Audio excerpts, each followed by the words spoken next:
They burned her supply shack in the middle of the snowfall, leaving ash and hurried footprints behind. No alarm, no radio, just smoke clinging to the north wind. She stood in the blizzard, fingers touching the cold shell casing, eyes measuring distance through the fog. By dawn, the sun rose like a thin blade. They thought she had vanished, but at the crosshairs, her breath steady as the earth's pulse. One perfect shot waited for sunrise. The supply shack was still smoking when Catherine Wade found it. Orange embers glowed beneath collapsed timber. The roof had caved inward, swallowing crates of ammunition, dried rations, and topographic maps. Snow melted in dark pools. Steam rose in thin columns that twisted and died. She knelt beside the ruins. Her gloved hand pushed through charred wood, kerosene smell. They had been deliberate. The footprints were already filling. 4 sets, maybe 5. Heavy boots. They had come from the East Ridge. Catherine traced the deepest impression, wide stance, a large man carrying weight.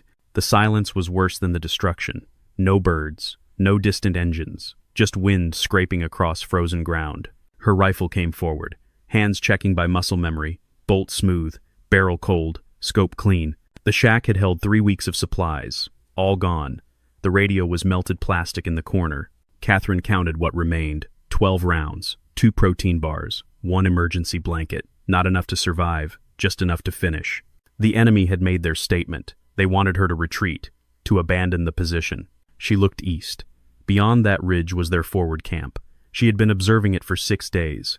They had 9 men, now 8. She had taken their scout 2 days ago. 1 shot, 300 yards. That kill had triggered this. They had burned the shack in retaliation. Catherine's fingers drummed against her rifle stock. They thought fire would break her. Tomorrow they would learn different. She moved deeper into the forest. There was a cave 2 miles north. Old mining tunnels. She had cached supplies there weeks ago. The snow erased her passage. By nightfall she reached the tunnel. She slipped inside and lit a chemical light. In the back corner sat a sealed crate. 2 boxes of ammunition. 4 energy bars. A thermal blanket. Water purification tablets. She ate 1 bar slowly. Tomorrow would demand everything. They would move at dawn, standard patrol, 6 men sweeping the valley. They would check the shack, then search for her body. They would expect her to run. She would be waiting instead. Catherine stripped her rifle and cleaned each component. The motions were ritual. This weapon had never failed her. When reassembled, she lay back against stone. Sleep came in shallow intervals. Her mind rehearsed trajectories, wind drift, elevation. The enemy had made their move. Now it was her turn. Catherine Wade learned to shoot in Montana, her father's ranch, 1,000-yard targets across open valley. Rushing gets you killed, he had said. Wait for the shot. She was 12 the first time she hit a prairie dog at 400 yards. Her father had nodded once. That was his version of applause. Military training refined what the ranch had started. The instructors recognized something in her, not aggression, something colder, the ability to wait, to endure, to detach. Sniping was 90% stillness, breathing, observation, calculation. The shot itself was just punctuation. Catherine excelled at the stillness. Winter operations training had been brutal.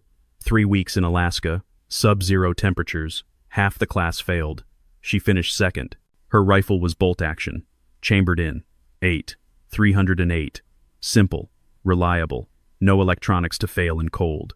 The scope was fixed power, no batteries, just glass and physics.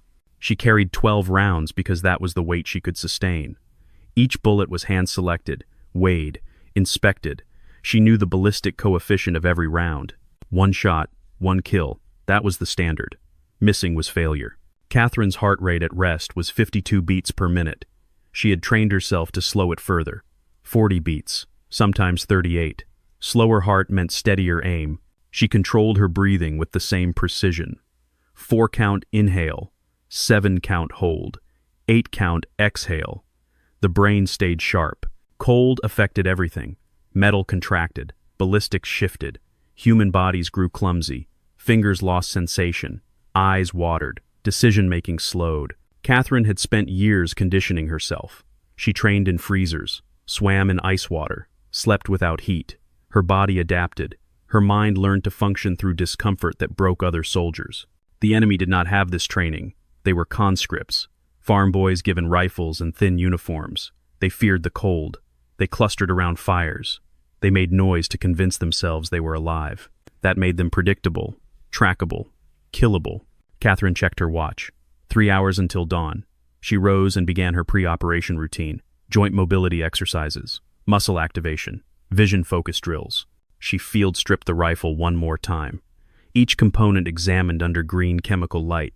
Everything perfect, everything ready. The backup ammunition went into her chest rig. 12 fresh rounds, 24 total, more than enough.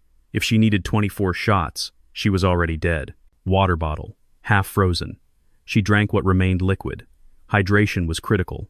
Dehydration caused tremors. Tremors caused misses. 1 protein bar, eaten slowly. Fuel for the body. Catherine pulled the thermal blanket tight and closed her eyes. Not sleep, just rest. Her mind ran through the shot one more time. Range, wind, drop, lead. The variables lined up like dominoes. She had made harder shots. In worse conditions, against better opponents. This was not impossible. It was simply work. Cold, necessary work.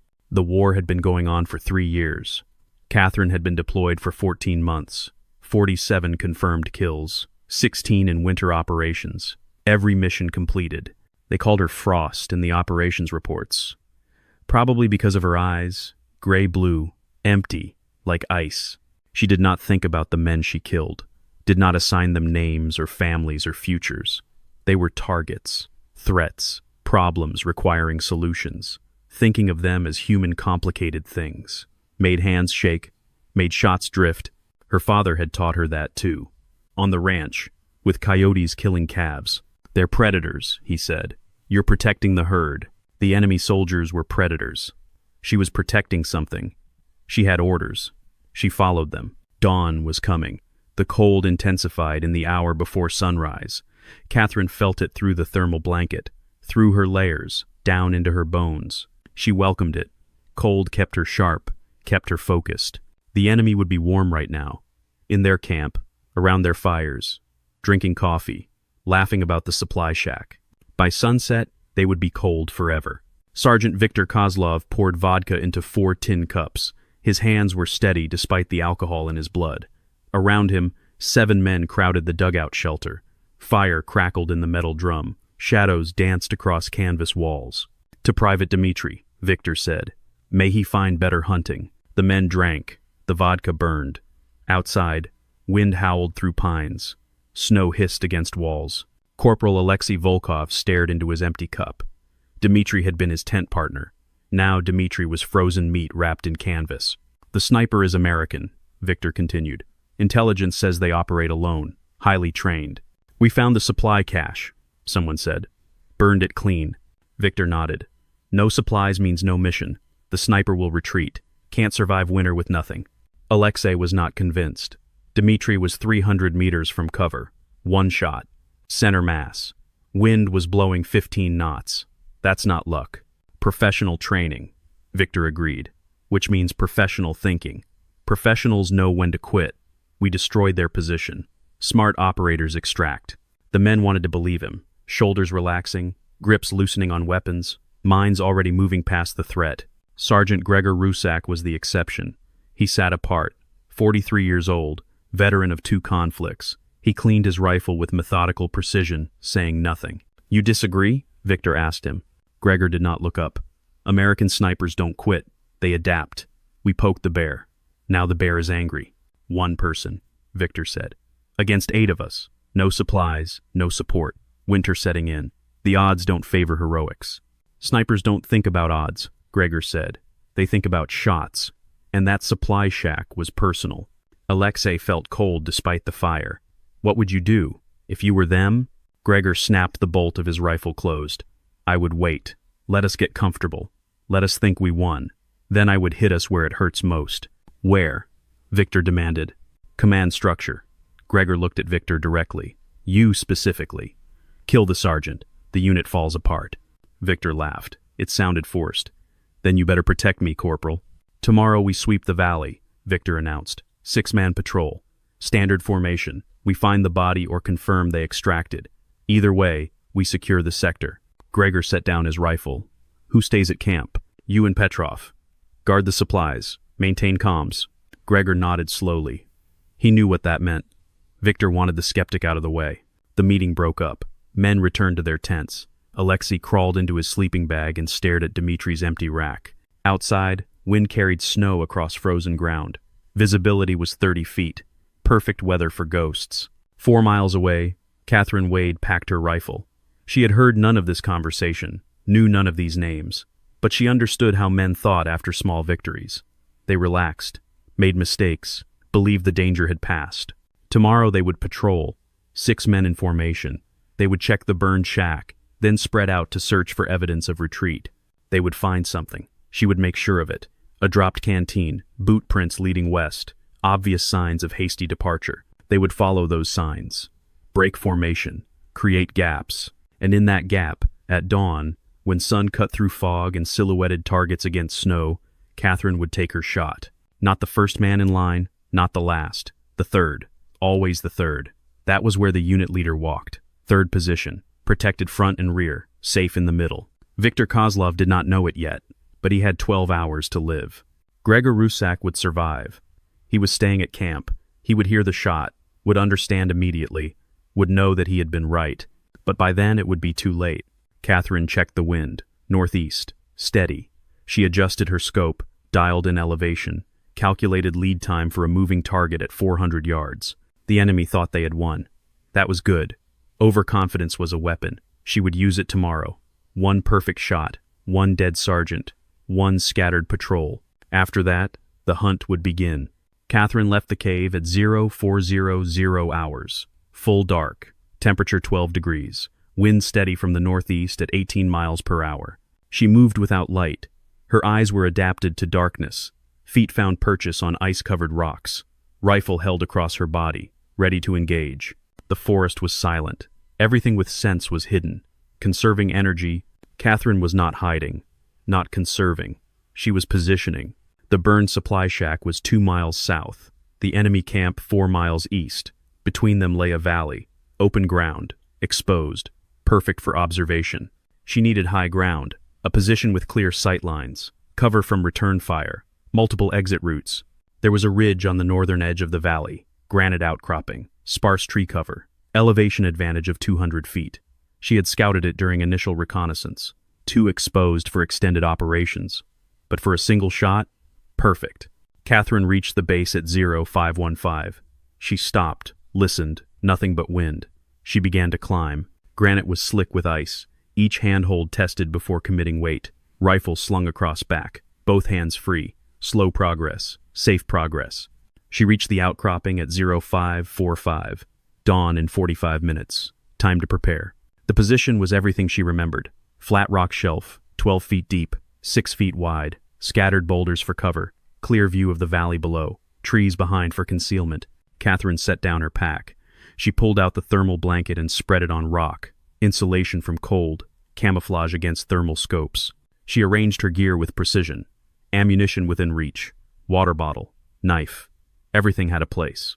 The rifle came next. She extended the bipod legs, set the weapon on rock, adjusted height, checked level, confirmed stability. Through the scope, the valley appeared as gray shapes. Pre-dawn light revealed contours, but no detail. She ranged key landmarks, trees, rocks, the burned shack, 420 yards, 480, 510. She would engage at 400 yards, closer if they cooperated, within her capability, beyond their effective response range. Catherine checked the wind. She wet one finger and held it up. Northeast. Consistent. She looked at the pine trees across the valley. The branches bent steadily. No gusts. Good. Temperature was rising. Dawn would bring another 5 degrees. Warmer air meant less density. Bullets would fly slightly higher. She adjusted her scope. 2 clicks. 1/2 minute of angle. Her heart rate was 50 beats per minute. She began the breathing sequence. 4 count in, 7 hold, 8 out. Oxygen flooded her system. Vision sharpened. The sky lightened. Gray became blue. Stars faded. Catherine settled behind the rifle. Cheek weld perfect. Eye aligned with scope. Finger outside the trigger guard. She did not move. Total stillness. This was the waiting. This was the work. 0630 hours. Dawn arrived. The sun broke the horizon. Light spilled across the valley. Shadows retreated. Catherine saw them at 0647. Movement near the burned shack. 6 figures, dark shapes against white snow. They approached from the east. She tracked them through the scope. They moved in formation, staggered column, 10 meters between each man. Weapons ready, eyes scanning. Professional movement. They were being cautious, not careless, not overconfident. Good. Serious opponents made serious mistakes. The patrol reached the shack. They spread out. 2 men checked the ruins. 2 established security. 2 held back as reserve. Catherine identified the leader. He stood slightly apart, gestured, gave instructions. The others responded. 3rd man in the original formation, Sergeant Viktor Kozlov. She did not know his name. Did not need to. He was simply Target Alpha, the primary. The patrol regrouped. They began moving west, following the false trail she had left. Boot prints, dropped canteen, signs of retreat. They took the bait. Formation tightened. They were excited, pursuing, believing they were tracking a fleeing enemy. Discipline slipped slightly, spacing closed, attention focused forward. Catherine let them move. She tracked Alpha through the scope. He was 4th in line now, behind 3 men, protected. The patrol crossed into her engagement zone. Range, 415 yards. Wind, northeast, 16 miles per hour. Temperature, 19 degrees. Barometric pressure, stable. She ran the calculations. Wind would push the bullet left. 2 inches at this range. Gravity would pull it down. 12 inches. The target was moving, walking pace, 3 feet per second. She needed to lead by 8 inches. Catherine's breathing slowed. 42 beats per minute. 38. Her finger moved to the trigger. Smooth, gentle, no jerk. Alpha stopped. He was looking at something on the ground. Her canteen. He bent to pick it up. Perfect. A stationary target. Catherine's crosshairs settled on center mass. She accounted for wind, for drop, for her own heartbeat. The shot picture was clean, clear, perfect. She exhaled slowly, held the release. Her finger pressed. 2 pounds, 3 pounds. The trigger broke clean. The rifle fired. The moment between trigger break and impact stretched like elastic. Catherine saw everything. Recoil pushed the rifle back. She rode it, kept her eye on the scope, watched the trace. The bullet left the barrel at 2,700 feet per second. It climbed slightly as it cleared the muzzle. Ballistic arc, physics doing its work. At 100 yards, wind began to affect it. Northeast gusts pushed the round left. Just as calculated. Catherine had compensated. The drift correction was perfect. At 200 yards, gravity asserted itself. The bullet peaked in its arc and began dropping. 12 inches per second now, accelerating. Catherine had dialed this into her scope. At 300 yards, the bullet was dropping fast, velocity shedding, energy bleeding, but still supersonic, still deadly. At 400 yards, the round crossed the valley. Catherine saw the impact through her scope. Center mass, right where she aimed. Sergeant Viktor Kozlov never knew what hit him. The sound of the shot arrived 1 second later, a crack echoing across the valley. Sharp, distinctive, impossible to locate precisely. The patrol scattered. Catherine worked the bolt.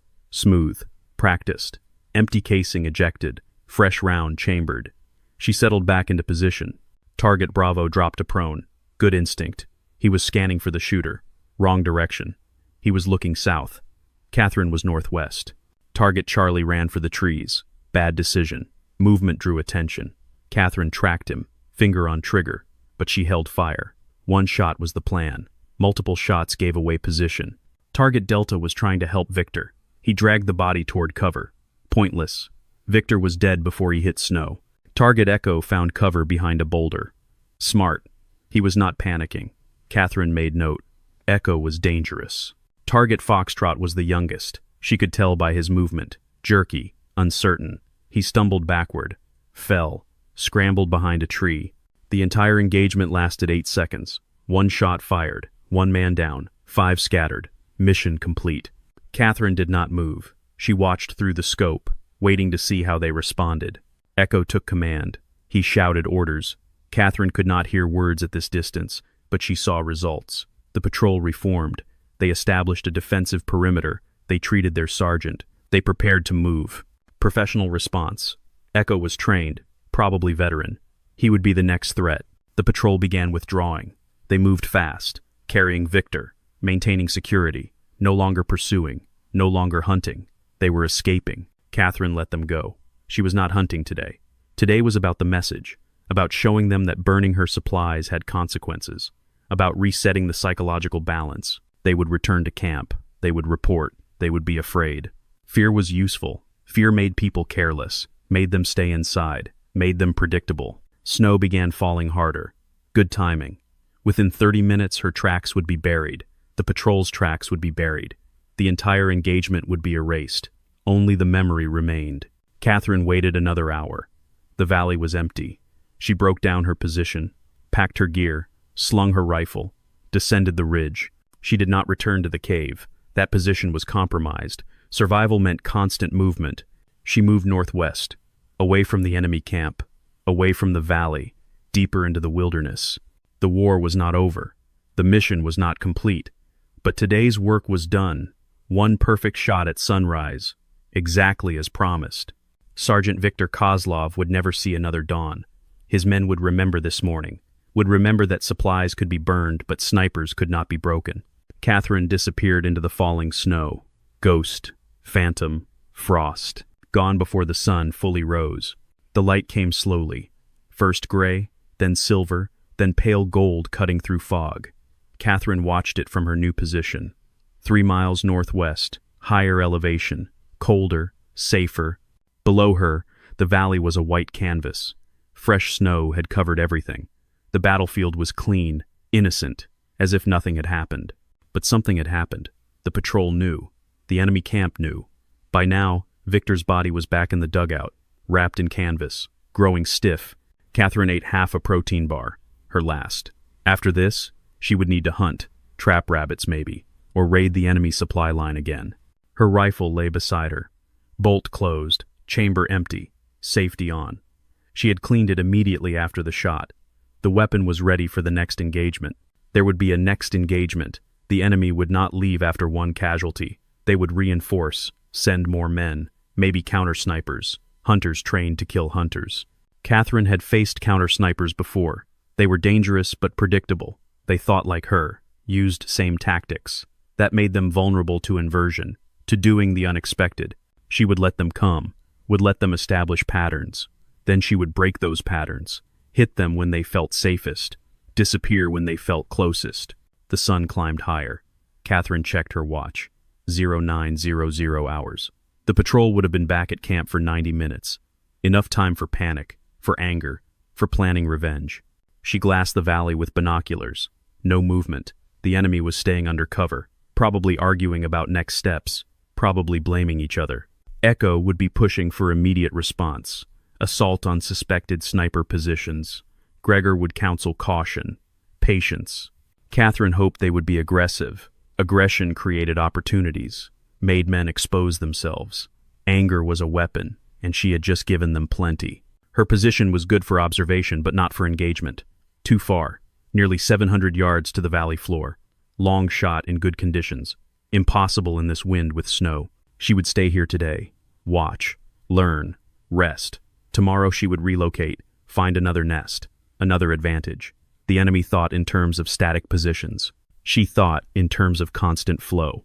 That was the difference between death and survival. A bird landed on a nearby branch, small, brown. It chirped once and flew away.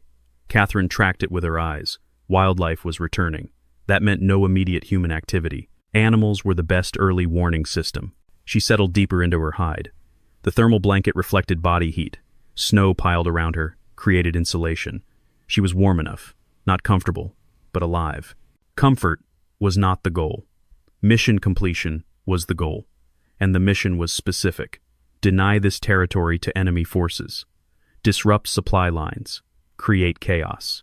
One sniper could do that. One shooter in the right place at the right time could tie down entire companies, make colonels nervous, change battle plans. Catherine was that sniper. She had been that sniper for 14 months. 48 confirmed kills now. Victor made 48. Each one was a calculation, a problem solved, a mission accomplished. She did not feel pride. Pride was emotion, and emotion created weakness. She felt only the satisfaction of completed work. The sun reached its peak. Noon. The valley remained empty. Catherine ate the second half of her protein bar, drank melted snow, basic fuel. Her mind drifted to Montana, to her father's ranch, to open sky and clean air. She wondered if the cattle were fed, if the fences were maintained, if her father was still alive. She had not received mail in 3 months. Field operations meant no mail, no contact. She had accepted this. Catherine had no weakness. Home was distant, abstract, irrelevant to the present. The present was snow and cold and waiting for the next shot. She checked her ammunition. 12 rounds in the rifle, 12 in her chest rig, 24 total. She had started the deployment with 200, lost everything in the shack fire. 24 bullets, 24 potential solutions. It would be enough.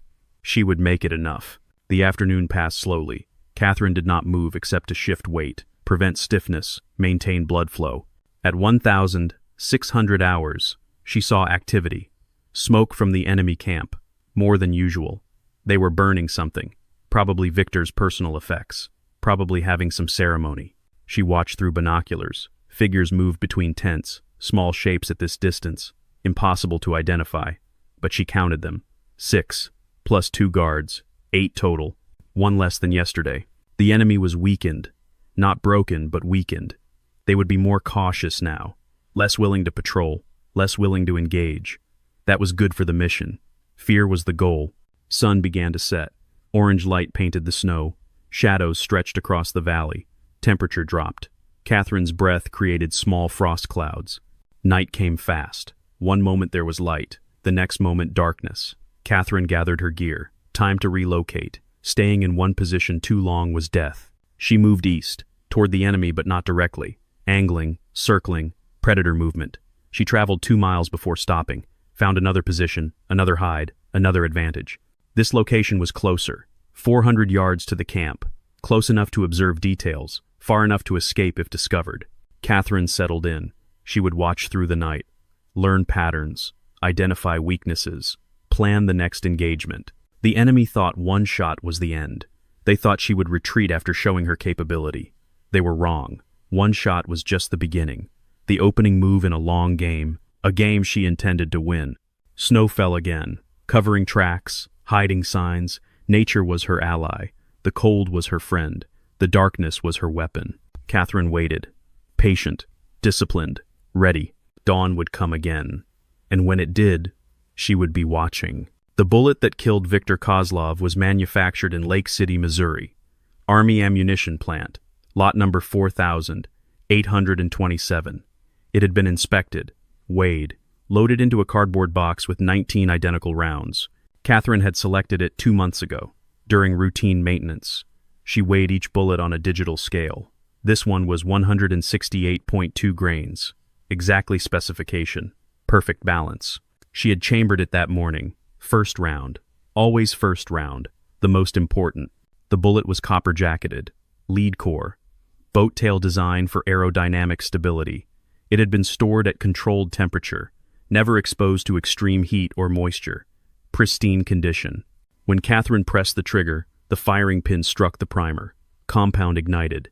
Flash traveled to the powder charge. Rapid combustion created gas expansion. Pressure built to 52,000 pounds per square inch in 3 milliseconds. That pressure drove the bullet down the barrel. 22 inches of rifled steel. The lands and grooves imparted spin. 1 turn in 12 inches. Stabilization. The bullet exited at 2,700 feet per second. Supersonic crack announced its departure. Flight time to target, 0.42 seconds. The bullet traveled 415 yards, 45 feet above launch point. Wind pushed it left. Gravity pulled it down. Spin kept it stable. The boat tail design minimized drag. It struck Victor in the chest, 2 inches right of sternum. The copper jacket deformed on impact. Lead core expanded, created a wound channel 3 inches wide. The bullet tumbled through tissue. Shredded lung, nicked heart, severed major vessels. Victor's brain registered pain for 0.8 seconds before shock shut down consciousness. His heart beat 4 more times. Blood pressure dropped. Oxygen cut off. Brain death followed in 90 seconds. He collapsed forward. His rifle fell from his hands. His team started shouting. But Victor heard nothing, saw nothing, felt nothing. Catherine saw all of it through her scope. She saw impact, saw him fall, saw the reaction, professional observation, clinical assessment, target eliminated. She worked the bolt, Muscle memory, no thought required. Empty casing ejected, fresh round chambered, ready for follow-up if needed. Not needed. One shot, one kill, as planned. The patrol scattered, exactly as expected. Trained soldiers seeking cover, self-preservation instinct. Catherine tracked each one, assessed threat level, decided who lived, who died. She chose mercy, not from compassion, from tactics. Multiple shots revealed position, created vulnerability. One shot was mystery, was power, was fear. The men did not know where she was, did not know if she was watching, did not know if the next move would trigger the next bullet. That uncertainty was paralyzing, more effective than actual fire. Catherine watched them organize retreat, watched them carry Victor, watched them disappear into the tree line. She did not pursue, did not press advantage.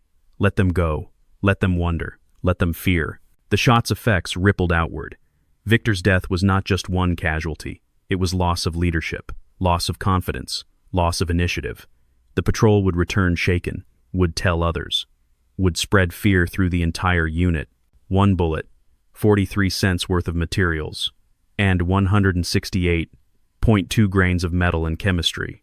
But the psychological impact was worth 1,000 bullets, worth 100 dead, worth control of the entire sector. This was the economy of violence, the mathematics of warfare. One precise action creating cascading effects. Catherine understood this, had been trained in this, executed it perfectly. The snow covered everything within minutes, erased evidence, removed proof. The valley looked untouched, as if no shot had been fired, as if no man had died. Only the empty shell casing remained, and Catherine pocketed that. She moved through the forest, silent, efficient. Her mind was already planning next steps. The enemy would respond, would send patrols, would try to find her. She would let them try, would watch them fail, would strike again when they dropped guard. This was her war, personal, intimate. One sniper against 8 soldiers, now 7, soon fewer. She had time, had patience, had skill. They had numbers, but numbers meant nothing if they could not apply them. Catherine reached her cache. Ate, rested, cleaned her weapon again. The barrel was still warm. She let it cool naturally. Forced cooling created stress. Stress created inaccuracy. By evening, the rifle was cold. The barrel was clean. Catherine loaded it again. Fresh magazine, chamber empty, ready for tomorrow. She thought about Victor briefly, wondered if he had family, then dismissed the thoughts. Sentiment was weakness. He was enemy. She was soldier. This was war. The mathematics were simple. 8 became 7. 7 would become 6. 6 would become 5, until none remained, or until she died. One of those outcomes was certain. Catherine intended to ensure it was not her death. She settled into her hide, pulled the thermal blanket close, watched the stars through branches. Clear sky, cold night, good conditions for tomorrow. One perfect shot had changed everything, had shifted power, had created momentum. Catherine would maintain that momentum, would exploit it, would press until the enemy broke or withdrew or died.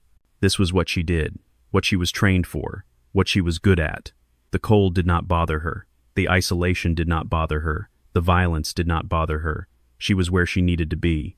Montana felt like another life, another person. This was her reality now. Snow and scope and trigger press. She accepted it, embraced it, made it work. The night passed slowly. Catherine did not sleep much, never did. Light dozing, constant awareness. She heard every sound, noticed every change, remained ready. Dawn approached. New day, new opportunities. Catherine prepared her gear, checked her weapon, planned her movement. One perfect shot had started it. The next one would continue it, until the mission was complete, until the enemy was gone. That was her purpose, her function, her life. Catherine accepted it all. Alexei Volkov pulled Victor's body through the snow. The dead man was heavy, 200 pounds of meat and bone and cooling blood. Alexei's hands were numb despite gloves. His lungs burned. Behind him, the others were screaming. Orders, warnings, panic. Echo was trying to establish control, but his voice kept breaking. Foxtrot was crying, actually crying. Charlie had frozen in place. Only Bravo was functional. He had his rifle up, was scanning, trying to find the shooter, but looking in the wrong direction. Everyone was looking in the wrong direction. The shot had come from nowhere. No muzzle flash, no warning, just the crack of supersonic travel and Victor dropping like someone had cut his strings. Alexei reached the tree line. He dragged Victor behind a fallen log, checked for pulse. Nothing. Checked for breathing. Nothing. Victor's eyes were open, staring at sky, seeing nothing forever. "He's gone," Alexei shouted. Echo appeared beside him, chest heaving, face pale. Confirm. No pulse. Center mass hit. He was dead before. Another crack, not a gunshot. A branch breaking. Everyone hit the ground, weapons swinging. But it was just wind, just a tree limb giving way. "We need to move," Echo said. "Now." "Before what?" Charlie demanded. His voice was too loud. Panicked. "Before she kills us all? Then get on your feet and move." Echo grabbed Charlie's jacket, hauled him up. "Bravo, you're on point. Charlie, you carry Victor. Alexei, Foxtrot, rear security. Go!" They moved, fast and sloppy, training abandoned in favor of speed. Get distance, get away, get safe. The forest swallowed them. Foxtrot stumbled, fell. His rifle skidded across ice. He scrambled after it. Alexei pulled him up. "Stay together. Keep moving." Back at camp, Gregor heard the shot, single crack echoing across the valley. He knew what it meant immediately. He was already moving, grabbing his rifle, checking magazine, chambering round. "What was that?" Petrov asked. He was young, 18. First deployment. "Contact," Gregor said. "Get on the radio, alert command. Tell them we have active sniper. Request immediate support." Petrov fumbled with the radio. His hands shook. What frequency? Emergency channel, red 3. The radio crackled. Static. Distance made communication unreliable. Gregor stepped outside, scanned the valley. Nothing moved. Just snow, just wind, just death waiting. The patrol appeared 30 minutes later. 6 men became 5 as they stumbled into camp.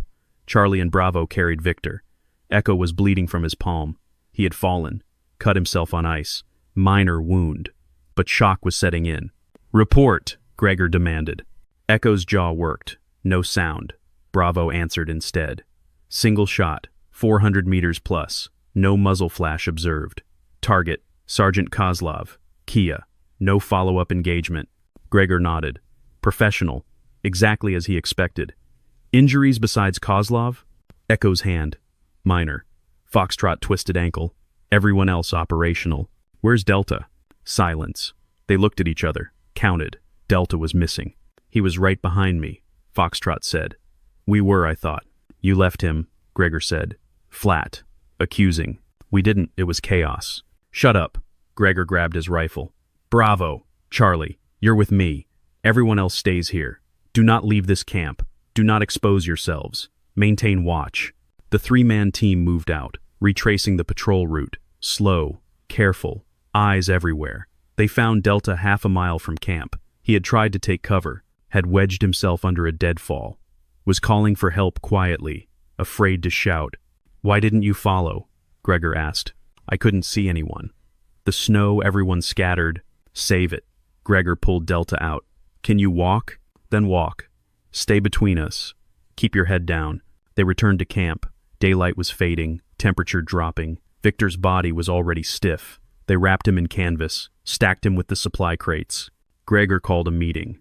All 7 survivors. Inside the main dugout, he closed the canvas flap, lit a candle. "Analysis," Gregor said. "What do we know?" Silence. Finally Bravo spoke. "Professional shooter. Long-range capability. Patience. Discipline. Origin of shot? Unknown. Possibly Northwest Ridge. Why didn't she engage multiple targets?" No one answered. Gregor answered himself. "Because she's smart. One shot says she's there. Multiple shots say where. She wants us afraid, not informed." "It's working," Foxtrot muttered. "Fear is useful," Gregor continued. "Fear keeps you alert, keeps you alive. But panic kills. What happened today was panic. We lost discipline. We abandoned Delta. We gave her exactly what she wanted." "What do we do?" Echo asked. Gregor considered. "We wait. No patrols, no movement. We fortify. We watch. We make her come to us. And if she doesn't, she will. Eventually. Snipers can't resist targets. We give her nothing. She'll get impatient. Make a mistake. Then we kill her." It sounded good. Logical. But no one believed it. They had seen what she could do. 1 shot. 1 kill. Clean. Efficient. Terrifying. Night fell completely. The men took shifts on watch. 2 awake, 5 trying to sleep. No one slept. Every sound was her. Every shadow was death. Catherine watched from her hide. She saw the camp, saw the guards, saw the fear. One shot had done this, had broken them. She smiled, not from joy, from satisfaction, from the knowledge that her work was effective. Tomorrow, she would rest. Let them marinate in fear. Let them doubt. Let them turn on each other. Then, when they were weakest, when they thought maybe she was gone, then she would shoot again. The battlefield was empty. Snow had buried everything. Blood, brass, boot prints. The valley looked like it had before the war. Pure, white silence. Catherine sat in her hide. Dawn had come and gone. No activity from the enemy camp. No patrols. No movement. They were hiding. Smart, but temporary. She ate cold rations. Drank melted snow. Performed maintenance on her gear. Routine tasks. Familiar movements. The kind of work that kept a soldier sane. Her mind was clear. No guilt. No doubt. No hesitation. Viktor Kozlov was enemy. She was soldier. The math was simple. Catherine checked her ammunition again. 23 rounds remaining. 1 expended on Viktor. She inventoried each bullet. Knew which she would use next. The morning passed slowly. She watched birds, tracked their patterns. When they scattered, something had disturbed them. When they landed, danger had passed. Better than any technology. By noon, the enemy camp showed signs of life.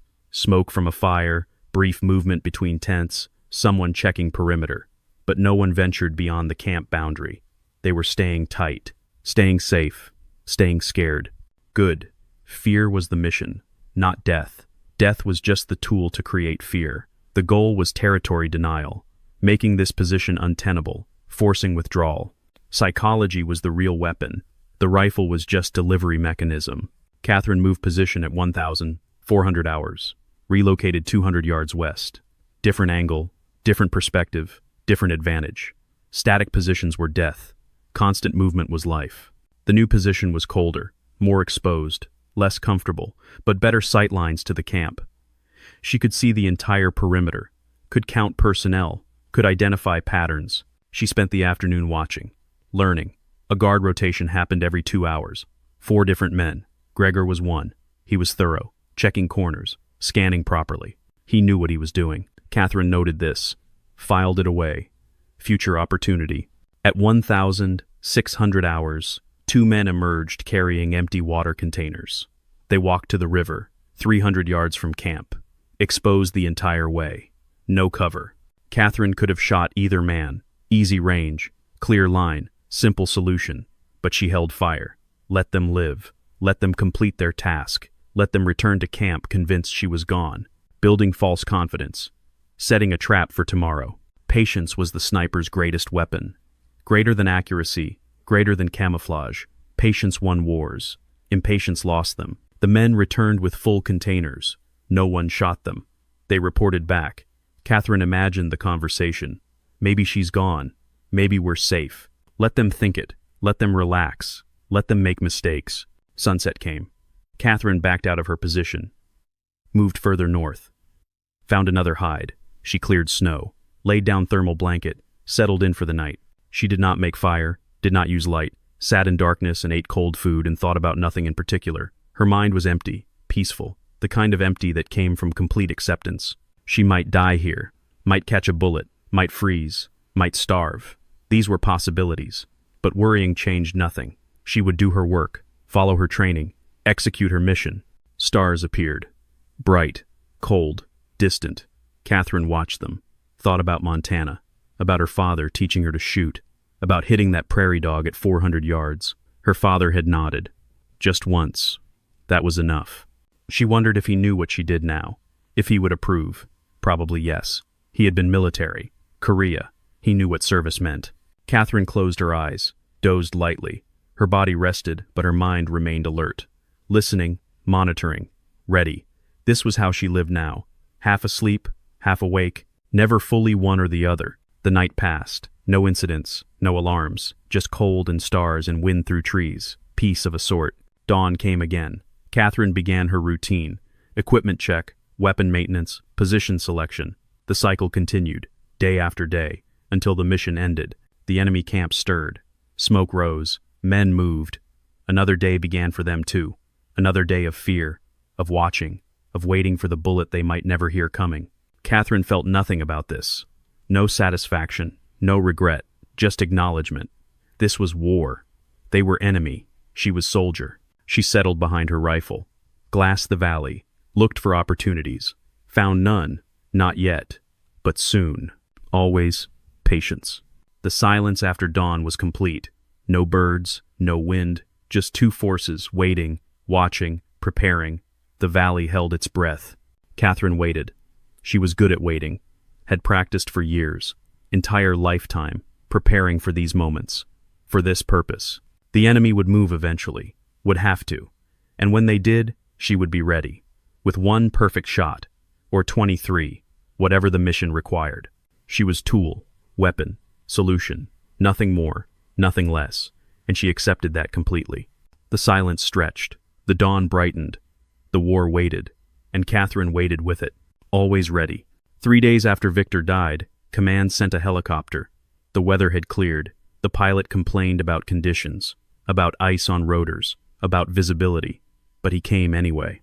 The remaining 7 men loaded Victor's frozen body. Loaded their gear. Loaded themselves. The helicopter lifted off. Tilted. Fought wind. Disappeared east toward headquarters. The valley was empty again. Catherine watched from a mile away. She had tracked the helicopter's approach. Had considered engaging. Had decided against it. Helicopters were hardened targets. Poor efficiency. High risk. Better to let them leave. Mission accomplished. Territory denied. Enemy withdrawn. The objective was achieved without firing another shot. Perfect economy of force. She counted it a success. Command would too when they filed reports.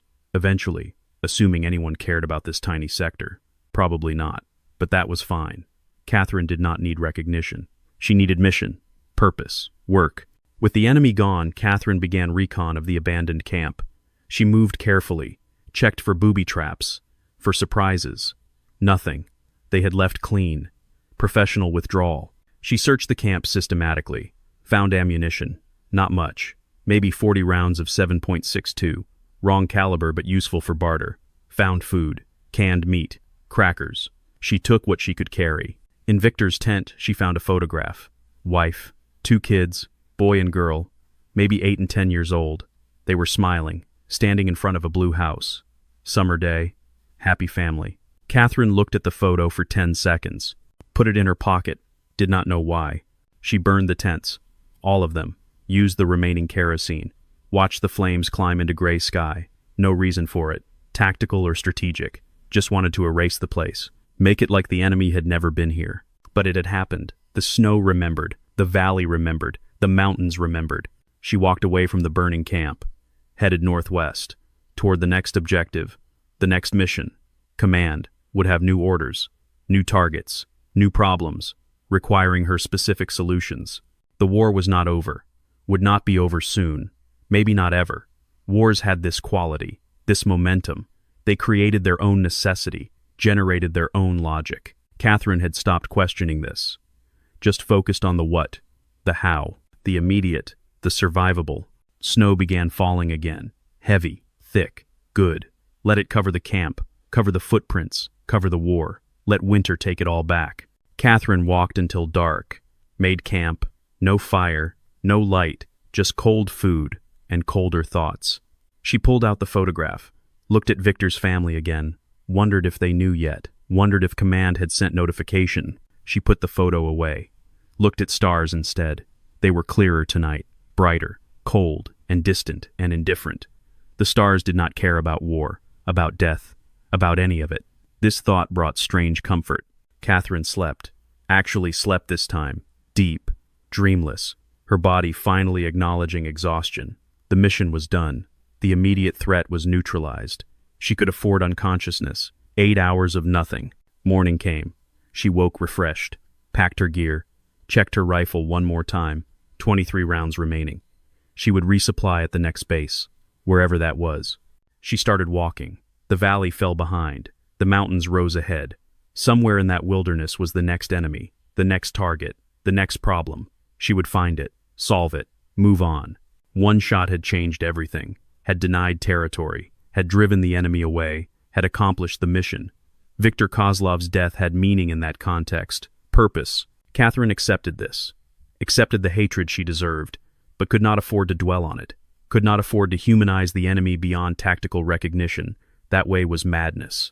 She walked faster, put distance between herself and the valley, between herself and Viktor, between herself and the ghost of the man she had killed. The snow would cover it all, would bury the evidence, would fill the empty tents and the cold fire pits. By next spring, nothing would remain, just stories, memories, fading impressions. Catherine walked north, toward the next war, the next fight, the next mission. She was instrument, tool, solution. She accepted this, made peace with this, or something close to peace. The legacy of white snow was erasure, was forgetting, was the slow burial of everything humans did. The snow did not judge, did not remember, just covered, hid, erased. Catherine envied the snow, wished she could forget that easily, could cover over the 48 kills and the counting, could bury the faces, the names she did not know, the families she had destroyed, but she was human, imperfect, cursed with memory, with conscience, with the weight of choices made, and bullets fired, and lives ended.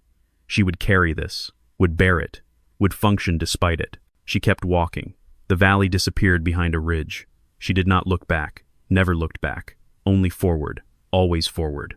The war continued. Catherine continued. The snow fell. The mountains waited. The cycle turned. They called her Frost. She had earned the name, with discipline, with patience, with one perfect shot at sunrise. She wore it like